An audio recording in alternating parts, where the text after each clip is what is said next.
नमस्कार दोस्तों, आप लोग देख रहे हैं भोजपुरी हिट न्यूज चैनल। तो बहुत बहुत स्वागत बा।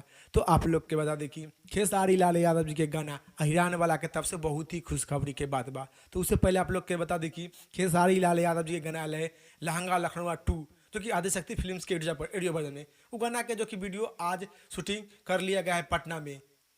अहिरान वाला भी गाना के शूटिंग कर लिया गया है वीडियो, और लहंगा लखनऊ 2 के भी शूटिंग कर लिया गया। नहीं, आज पूरा फुल्ली लहंगा लखनऊ 2 के वीडियो शूटिंग होने के बाद 2 से 3 दिन में आप लोग के लहंगा लखनऊ 2 के वीडियो देखे के मिली आदिशक्ति फिल्म्स पर। तो आज जो कि कंप्लीट हो गया लहंगा लखनऊ 2 के वीडियो, तो आज मिक्सिंग भी हुई शाम तक। उसके बाद ही कल या परसों आप लोग के लहंगा लखनऊ 2 के वीडियो देख के मिली आदिशक्ति फिल्म्स के पर। तो आप लोग का जो कि अहिरान वाला गाना के भी वीडियो शूटिंग कर लिया गया है जो कि पटना में। जो कि खेसारी लाल जी आज ही जो कि पटना पहुंचले बानी, और जो कि वीडियो दोनों गाना के शूटिंग कर ले बानी। तो आप लोग की जानकारी के बारे में का राय बा, का विचार बा, आप लोग नीचे कमेंट बॉक्स में जरूर बताएं। फिलहाल में इतने, फिर से मिलेंगे अगले वीडियो में अगले न्यूज के साथ।